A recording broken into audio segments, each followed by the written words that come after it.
अस्सलाम वालेकुम नाज़रीन, आप रूबरू प्रोग्राम देख रहे हैं और मैं हूं आपका मेज़बान शौकत पराचा। मियां नवाज़ शरीफ को सज़ा देने वाले एहतसाब अदालत के जज अरशद मलिक की नौकरी से बर्खास्त का आज बाकायदा नोटिफिकेशन हो गया। नैब के हवाले से ही साबिक़ वज़ीर आज़म शाहिद खाकान अब्बासी आज कह रहे थे कि नैब को ख़त्म करें वरना खुदा न खास्ता पाकिस्तान न ख़त्म हो जाए, लेकिन नैब की कार्रवाइयाँ जारी हैं। आज मरियम नवाज़ साहिबा को समन आ गया, उनको तलब कर लिया गया 11 अगस्त को। तलबी तो पंजाब के वज़ीर आला सरदार उस्मान बुज़दार की भी हुई है कि वो भी 12 अगस्त को नैब के सामने पेश हों। इसी तरह मियाँ शहबाज शरीफ जो अपोजिशन लीडर हैं कौमी असम्बली में, और हमदा शहबाज जो कि पंजाब असम्बली में अपोजिशन लीडर हैं, आज उन पर बाज़ाब्ता तौर पर फ़र्द जुर्म भी आयद कर दी गई, इंडाइटमेंट जिसे कहा जाता है। आसिफ अली ज़रदारी साबिक़ सदर पाकिस्तान पर भी इंडाइटमेंट होनी है, मसलसल डिले हो रही है। कल भी इसी हवाले से एक हेयरिंग है, लेकिन कल क्या होता है ये तो कल ही देखा जाएगा। ये हमारे मौज़ूआत हैं और 3 इंतहाई मुअज़्ज़ज़ मेहमान मेरे साथ हैं, अपनी अपनी पार्टी के कमिटमेंट के साथ अपनी पार्टी के साथ खड़े होते हैं। हमारे साथ मौजूद हैं जनाब सदाकत अली अब्बासी साहब, रुकन कौमी असम्बली PTI।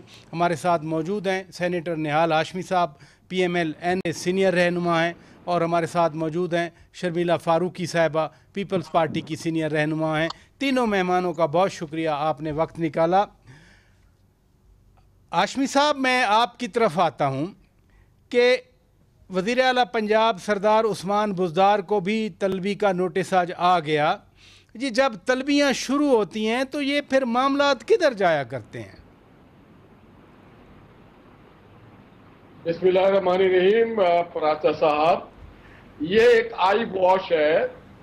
चूँकि मरियम नवाज साहबा को उनकी मौरूसी जायदाद पे तलब किया गया है, बेहतर होता कि अगर उसका मुआवजा करना था तो इमरान खान साहब को तलब किया जाता, क्योंकि सुप्रीम कोर्ट की जो ऑब्जर्वेशन है उसके तहत बनीगाला का जो मकान है वो गैर कानूनी तौर पे बनाया गया था। CDA से उसकी जो मास्टर प्लान से अप्रूव नहीं था, उनका घर, उसका नक्शा, उसकी जमीन, उसकी जो यूटिलाइजेशन है, कोई भी चीज अप्रूव नहीं था।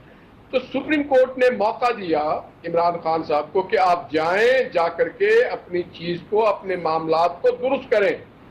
तो अगर मरियम बीबी के वो करने के लिए आज उन्होंने उस्मान बुज़दार साहब को बुलाया, और वो एक अलग चीज है, ये एंटी करप्शन के तहत आप कहते हैं कि आई वॉश है। जो सरदार उस्मान के जिस इल्जाम पे बुलाया है वो तो बहुत भोंडा इल्जाम है, वो तो किसी की भी शोहरत खराब कि जी शराब का लाइसेंस दिया है उन्होंने।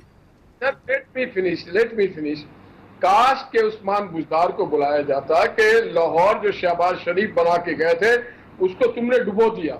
काश को ये बनाया जाता कि जनाब आपने इस्लामी जमहूरिया पाकिस्तान में एयरपोर्ट पे लोगों को आप इस्लाम से मुतारुफ कराने के बजाय, देखिए आर्टिकल 2A बड़ा क्लियर है कि कोई भी कवानीन इस्लाम से मुतासदिम नहीं हो सकता। इस्लाम कहता है कि शराब जो है वो हराम है, तो जो चीज हराम है वो हराम है। अब अगर उसे बुज़दार साहब हलाल करना चाहते हैं तो ये तो एक तरफ आप कहते हैं कि आई वॉश है, दूसरी तरफ आप आइन के मुतसादिम उनके एक फैसले को करार दे रहे हैं, तो फिर मैं आई वॉश वाली बात मानूं या ये वाली बात मानूं? दोनों चीजें। देखिए, नैब के बारे में सुप्रीम कोर्ट की बड़ा क्लियर, बहुत ही क्लियर कट ऑब्जर्वेशन है, और मेरा भी कमिटमेंट, और मैं ये समझता हूं अगर ये नैब रही तो पाकिस्तान की तरक्की, मईशत, पाकिस्तान के इस्तेहकाम, पार्लियामेंट, पाकिस्तान की जो सोशल फैब्रिक है, ये सब कुछ तहस और नहस हो जाएगा। नैब ने गुज़श्ता 2 सालों में पाकिस्तान, चलो इधर रुकिए, मैं नैब पे फिर आता हूँ, बाकायदा मैं नैब पे बात करूंगा।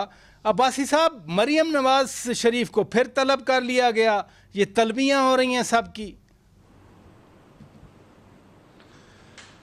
जी प्राय साहब, बहुत शुक्रिया। प्राय साहब, मेरा ख्याल है कि इस पर हर दफ़ा एक ही बात होती है और बार बार हम अपना मौक़िफ़ दोहराते हैं, और PML वाले कभी राइट कभी लेफ़्ट की बातें करते हैं। जब मोहतरम शहबाज शरीफ साहब कहते थे कि ये इलेक्शन में जरदारी साहब का पेट फाड़ेंगे और उनको घसीटेंगे, उस वक्त मुस्लिम लीग नून समझती थी कि मुल्क का सबसे बड़ा मसला करप्शन है और जरदारी साहब इनके मुताबिक करप्ट थे, तो उनका पेट फाड़ना था और उनसे पैसे निकालना था। जब नवाज शरीफ साहब का दौर आया तो मोहतरम ज़रदारी साहब कहते थे कि ये मुआशी दरिंदा है और मैं अगर इनको माफ़ करूं, मुझे अल्लाह भी माफ़ ना करे। तो ये सारी बातें हैं। एक कौम को इन सब ने और हमने मिलकर एजुकेट किया कि कौम का सबसे बड़ा मसला करप्शन है, और वो अब भी हम समझते हैं। अब मैं अगर ये नाइंसाफ़ी करूँगा कि मैं कहूँ कि मेरे किसी बंदे को नोटिस आए तो वो गलत है और इनको नोटिस आए तो ठीक है। जाहिर है मेरी पार्टी के लोगों पे इल्ज़ामात हैं, थोड़े हैं। नहीं, राना सनाउल्लाह का आज बयान भी जारी हुआ, वो तो कह रहे हैं ना कि जी करप्शन, अगर सीरियस करप्शन केसेस देखने हैं तो मालम जबा देख लें, बीआरटी एक बहुत बड़ी बात है, मसलसल बीआरटी चल रही है, और भी उन्होंने बहुत सारे केसेस गिने। देखे ना, राना सना साहब तो इंसाफ की बात नहीं कर रहे ना। आप भी समझते हैं अगर बीआरटी सुप्रीम कोर्ट का स्टे है तो नैब उठा नहीं सकता, अगर मालम जब्बा पे स्टे है तो उठा नहीं सकता। अब इनके को 2.5 दर्जन केसेस एक लीडरशिप के हैं, तो उन पे स्टेज भी हैं, फैसले भी हैं, बाज़ में इंडाइटमेंट हो रही है, बाज़ में रेफरेंस तैयार हो रहे हैं, बाज़ में सज़ाएं हो गई हैं, बाज़ में लैप्स कर गए हैं, बाज़ के टाइम बार्ड हो गए। तो इनके केस माशाल्लाह आपसे अगर यही बात पूछी जाए, आपसे यही बात पूछी जाए, सरदार उस्मान बुज़दार को तलब किया गया है, जब भी तलबियाँ शुरू होती हैं वो किसी न किसी लॉजिकल डायरेक्शन की तरफ जाती हैं। अब चौधरी शुजात हुसैन ने मीटिंग चेयर की 3 दिन पहले, वो कह रहे थे, वो सही कह रहे थे कि अगर अपनी पार्टी का पर्सपेक्टिव दे रहे थे, सही कहने का ये मतलब है कि अगर उस्मान बुज़दार जाते हैं तो फिर अल्टरनेट सिर्फ चौधरी परवेज़ इलाही हैं।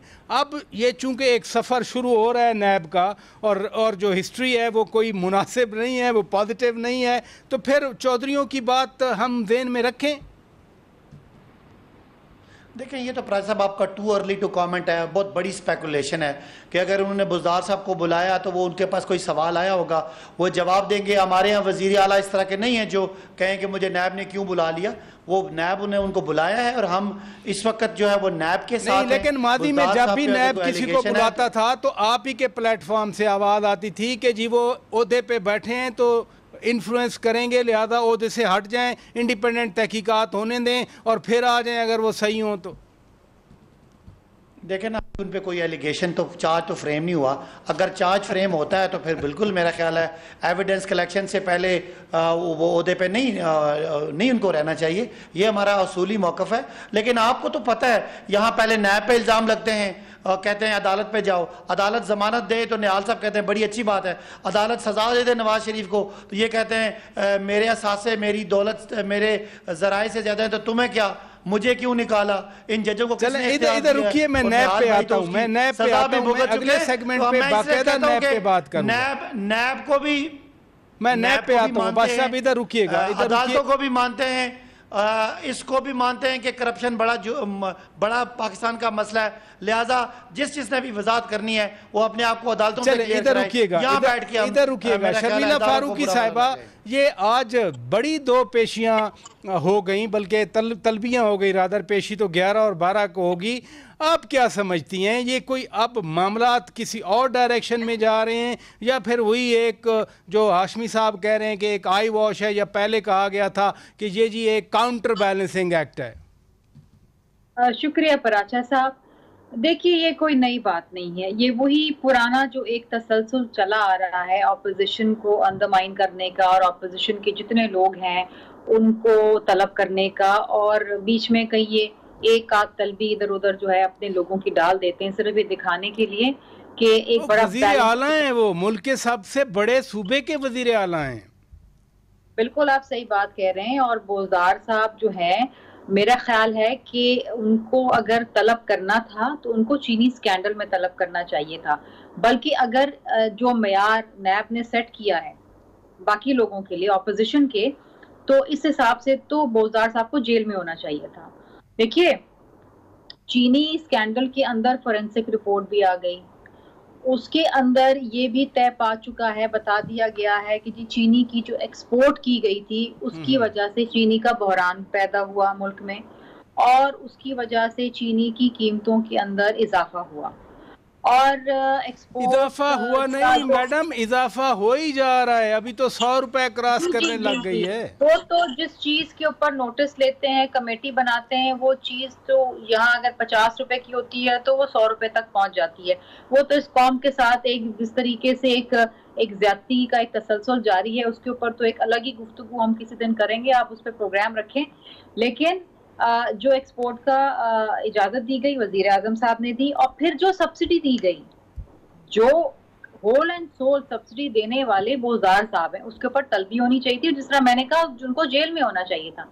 इसी तरीके से अगर मैं बीआरटी के केस के बारे में बात करूं या मालम जब्बा के केस के बारे में बात करूं, इसमें नैब की अपनी तहकीकाती रिपोर्ट्स मौजूद हैं कि ये गैर कानूनी ठेके दिए गए हैं और उसमें इतने अरबों का नुकसान हुआ है। तो ये तमाम लोग, परवेज साहब और तमाम लोग, इनको तो जेलों में होना चाहिए था। तलबी तो बहुत दूर की बात है, वो तो वक्त गुजर गया। ऑपोजिशन के लोगों की तलबी नहीं होती है, ऑपोजिशन के लोगों को पहले जेल में डाला जाता है, उसके बाद उनके ऊपर तहकीकात शुरू होती है। इधर रुकिएगा, बड़ी इंपॉर्टेंट आपने बात की, इधर रुकिएगा, क्योंकि सुप्रीम कोर्ट का हवाला दे रहे थे निहाल हाशमी साहब, अब्बासी साहब भी सुप्रीम कोर्ट का हवाला दे रहे थे।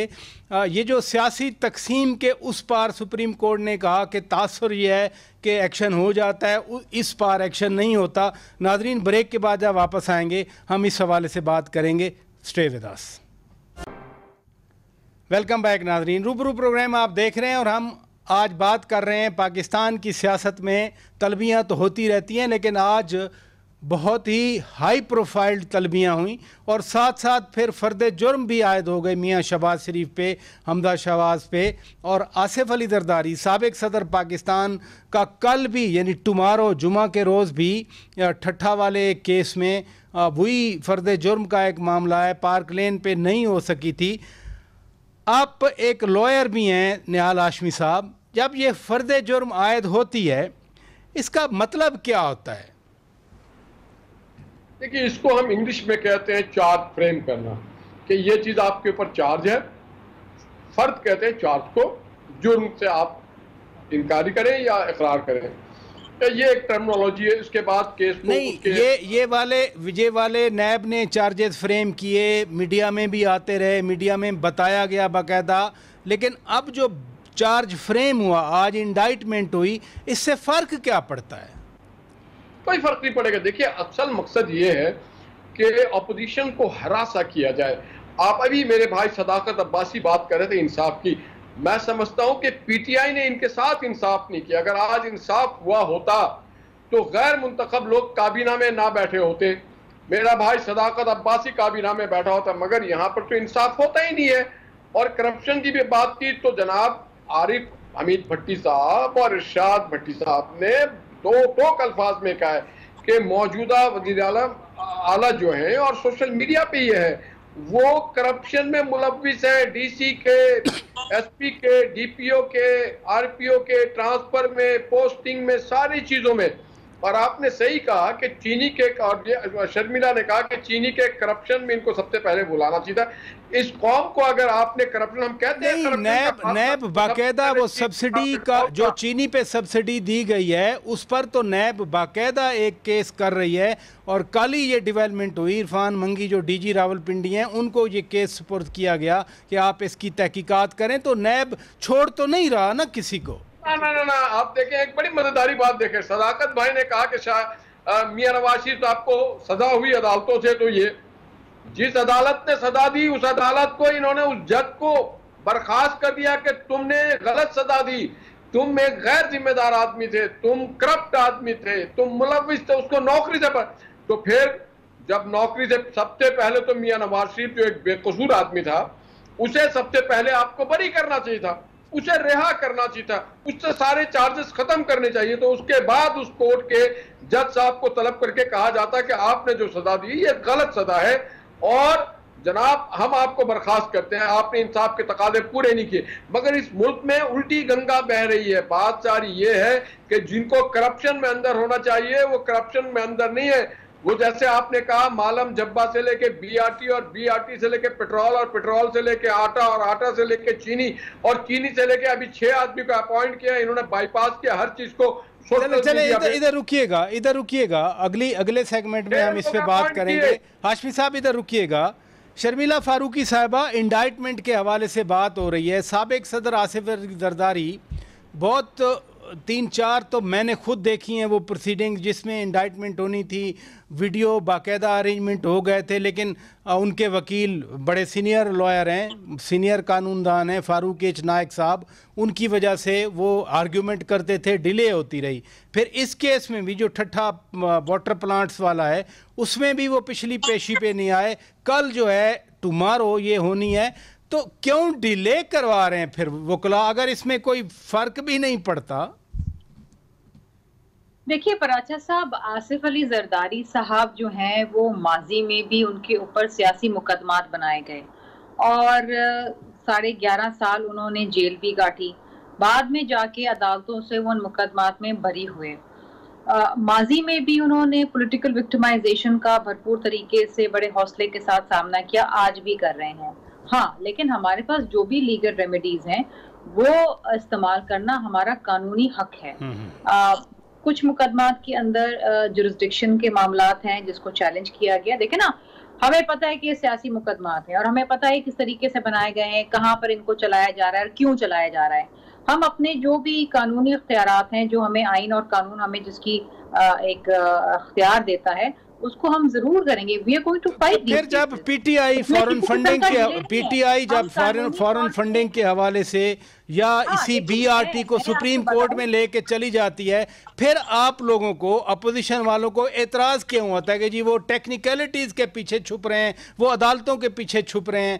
फिर अगर कानूनी सबके लिए, तो फिर अगर कानूनी ऑप्शंस हैं, कानूनी तौर पर कहीं ना कहीं प्रोटेक्शन है, तो वो तो सबका हक है। फिर बिल्कुल सबका हक है, और अगर जायज तरीके से, कानूनी तरीके से वो किसी किस्म की कानूनी जंग लड़ते हैं तो उसमें किसी को तकलीफ नहीं होनी चाहिए, ना कोई इस पे कोई दो राय देगा। लेकिन मसला पता है क्या है, जिस तरह मैंने आपको मालूम जब्बा के केस का हवाला दिया, उस पर तो नैब की रिपोर्ट्स हैं कि परवेज साहब ने ये ठेका गैर कानूनी तौर पे दिया। आज परवेज खटक साहब कहाँ हैं? वफाकी वजीर बने बैठे हैं, कोई पूछ कुछ नहीं कर रहा। इसी तरीके से हैं वो तो बहुत खामोश हैं, बोलते ही नहीं है, वो नजर ही नहीं आते इतने वो बेलौस किस्म के इनकी शख्सियत है। वो नजर, आपको वो सफ़े हस्ती से पता गायब हो गए, लेकिन वो वफाकी वजीर है हमारे। इसी तरीके से अगर आप बीआरटी केस का मामला देखेंगे तो इन्वेस्टिगेशन जो पेशावर हाई कोर्ट ने ऑर्डर करी, उसके खिलाफ इन्वेस्टिगेशन रोकने के लिए ये सुप्रीम कोर्ट गए, वहां से स्टे ऑर्डर लेकर आए हैं। अब आप मुझे बताइए, एक और इनकी इंफॉर्मेशन एडवाइजर जिनकी अभी पिछले दिनों टेप पकड़ी गई थी, कमीशन मांग रहे थे, क्या हुआ उसका? वो किधर गायब है? कोई जवाब ले लेते हैं। अब्बासी साहब, ये आपके लोग अचानक फिर जब नाम आता है तो गायब हो जाते हैं। अद्वियात का स्कैंडल आया, चीनी का स्कैंडल आया, आटा का स्कैंडल आया, ये तो ऑडियो पकड़ी गई, आपकी पार्टी ने खुद उनको फारिग किया। आगे भी कोई प्रोसीडिंग है या नहीं है? राय साहब, आपको समझना पड़ेगा, मेरा ख्याल है पता नहीं पीपल्स पार्टी के लोगों को ये बात समझ क्यों नहीं आती कि ये नैब का इदारा किसी तरह हुकूमत के ताबे नहीं है। ये एक ऑटोनमस इदारा बनाया गया था जो हुकूमत को, अपोजिशन को बगैर किसी ओहदे के, अजमल वजीर को नैब ने नहीं हटाया, राजा आमिर कियानी को वजारत से नैब ने नहीं हटाया, वो आपके प्राइम मिनिस्टर ने हटाया, चीफ मिनिस्टर ने हटाया। मैं देखें ना, प्राइम मिनिस्टर जो है, जो प्राइम मिनिस्टर ने अपना काम किया वो प्राइम मिनिस्टर ने करना है। अब अगर इंडिपेंडेंट इदारा है जिसको पीपल्स पार्टी ने पाला है, मुस्लिम लीग नून ने 5 साल पाला है, इन्होंने हमें चेयरमैन लगा के दिया, पूरा डिपार्टमेंट इनका बना हुआ है। आज चूँकि वो इनका ख्याल है कि जिस तरह पहले ये माजी में मैनेज करते रहे और केसेस दबाते रहे, आज वो दबा नहीं रहा, तो आज ये सारी तनकीद हमारी तरफ है। भाई कभी किसी हुकूमत ने या किसी पार्टी ने अपना बंदा खुद भी जाके पकड़वाया, ये नैब का काम है, उसने पकड़ना है। आपके कहने से, मेरे कहने से कोई फर्क नहीं पड़ता। कौम समझती है कि इंस्टीट्यूशन ने डिसाइड करना होता है कि कोई करप्ट है कि नहीं है। मैं इसलिए कहता हूं कि सुप्रीम कोर्ट ने कहा इमरान खान ईमानदार है, तो हम मानते हैं, सबको मानना पड़ेगा। आप ना माने, आपकी कोई इसकी हैसियत नहीं है। सुप्रीम कोर्ट ने कहा कि मियां नवाज शरीफ साहब बेईमान है, सुप्रीम कोर्ट ने कहा मियां नवाज शरीफ साहब ईमानदार, सुन लेना, के अलावा कोई नहीं है। सुन लेना हाशमी साहब, सुप्रीम कोर्ट ने फैसला दिया था ना सादिक और अमीन होने का, तो सुप्रीम कोर्ट ने फैसला दिया था ना। कैलिफोर्निया के कोर्ट ने कहा कि मियां नवाज शरीफ साहब ना सच बोलते हैं, ना वो अमानतदार हैं, वो अमानतदार भी नहीं है और वो झूठे भी हैं। तो ये अब आप ना माने, आपके ना मानने से कोई फ़र्क नहीं पड़ता।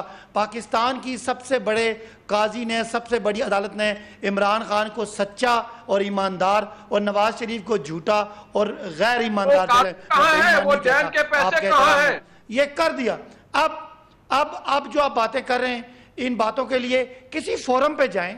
आपको शिकायत है, आप नैब के पास जाएं, अगर नहीं है किसी सुप्रीम कोर्ट के पास चले जाएं, कोई रिट पिटीशन कर दें। अब्बासी साहब, मैं ब्रेक ले लेता हूं, मुझे ब्रेक लेना है अब्बासी साहब, मैं आप ही से शुरू कर लूंगा। कंफ्यूजन है, ऐसे ही धूल मिट्टी उड़ाने से मुझे ब्रेक लेना है। मैं अब्बासी साहब आप ही से शुरू कर लूंगा, मुझे ब्रेक लेना है।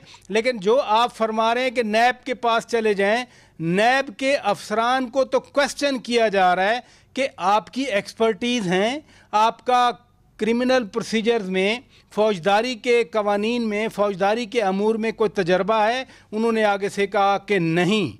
अब अगर इस तरह नैब के पास कोई जाएगा और नैब के ये अफसरान होंगे तो मसाइल तो बनेंगे फिर लोगों के लिए। आप ऑर्डिनेंस लाए थे, तरमीमी ऑर्डिनेंस, कोई ज़रूरत थी तो लाए थे, वो लैप्स हो गया, फिर नैब में तरामीम क्यों नहीं हो रही? नाज़रीन, ब्रेक के बाद बात करेंगे।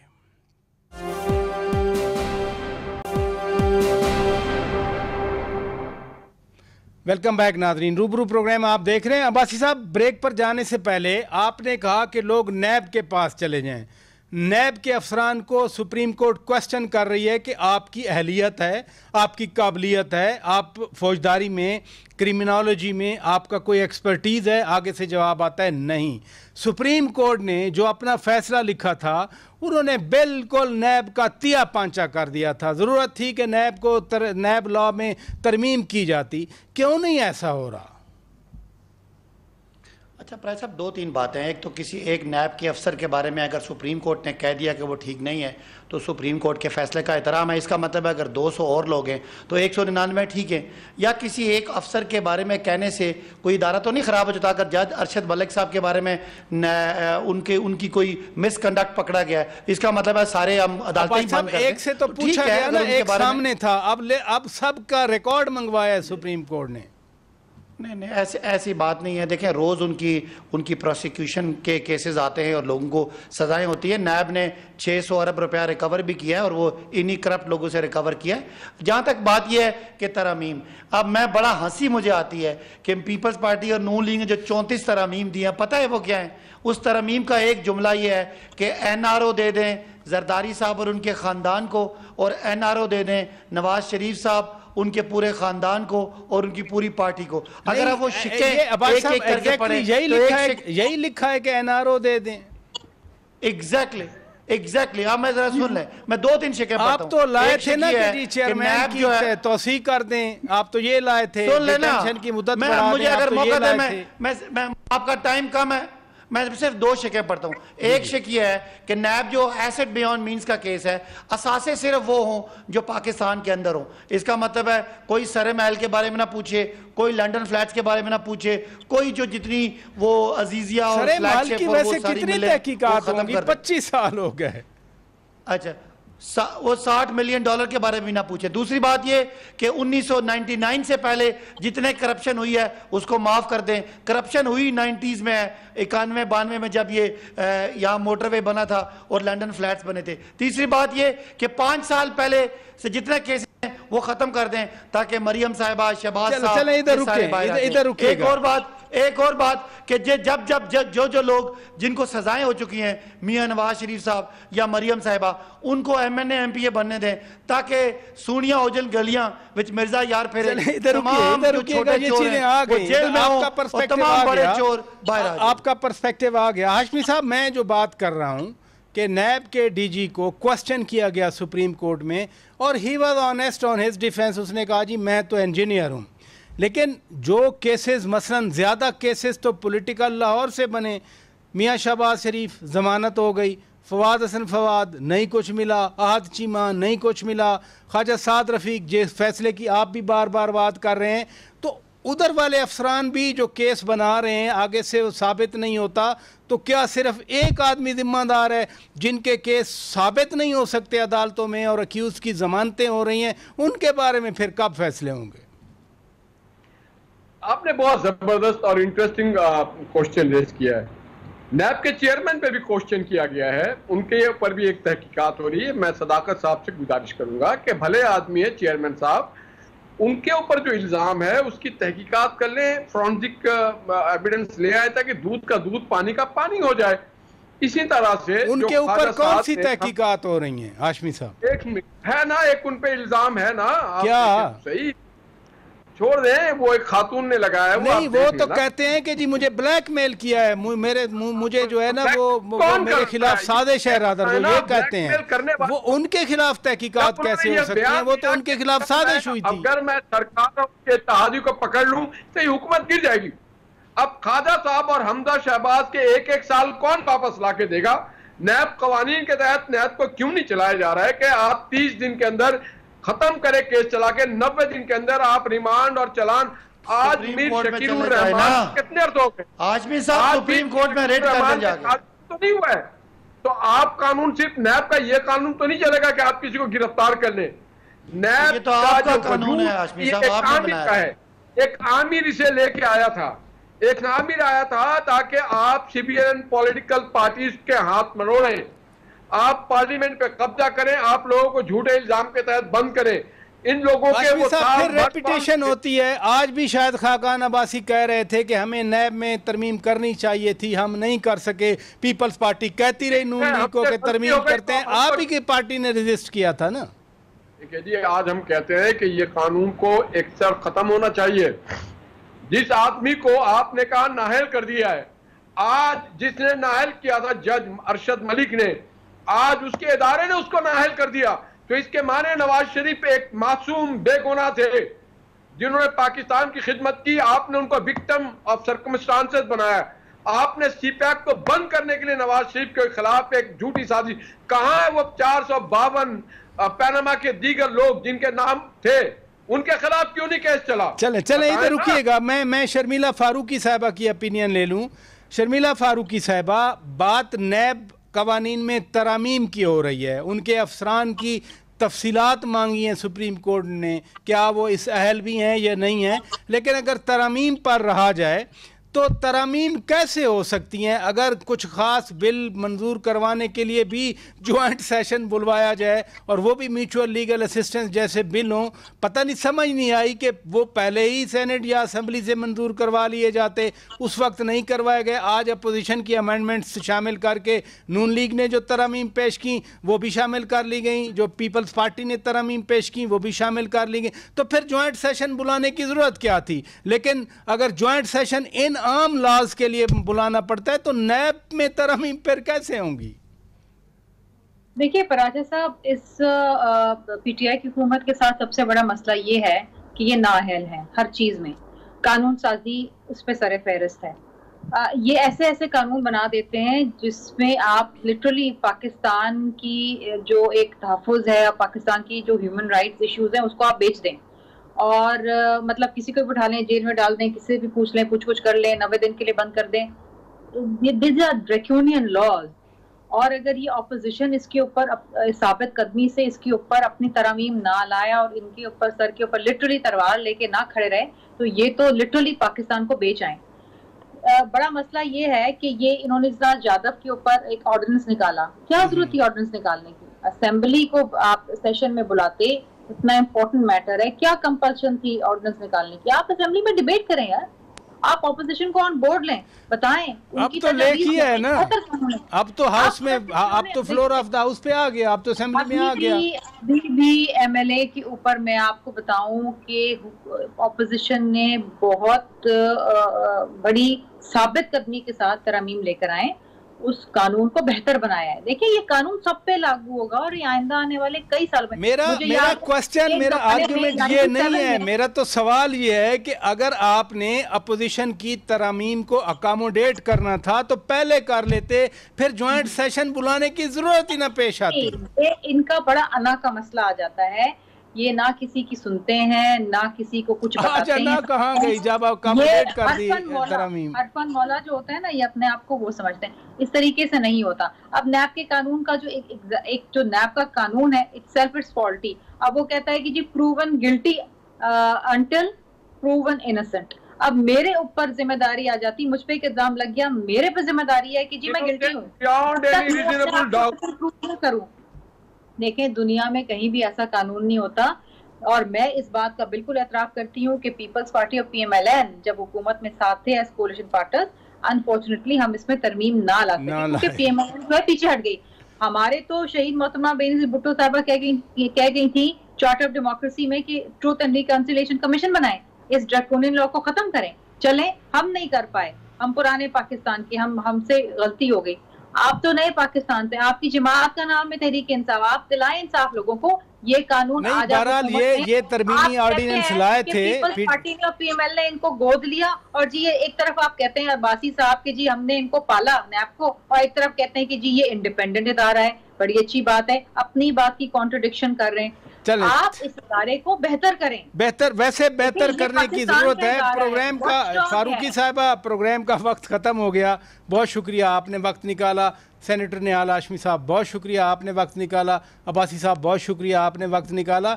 नाजरीन, कानून साजी पार्लियामेंट का बुनियादी काम होता है। अच्छी बात है, कुछ कवानीन पहले मंजूर हुए और जॉइंट सेशन में भी कुछ कानून मंजूर हुए, लेकिन जो एक डिमांड है नैब के हवाले से, ये PTI के अपने लोग भी कहते हैं, नून लीग की डिमांड भी है, पीपल्स पार्टी की भी डिमांड है।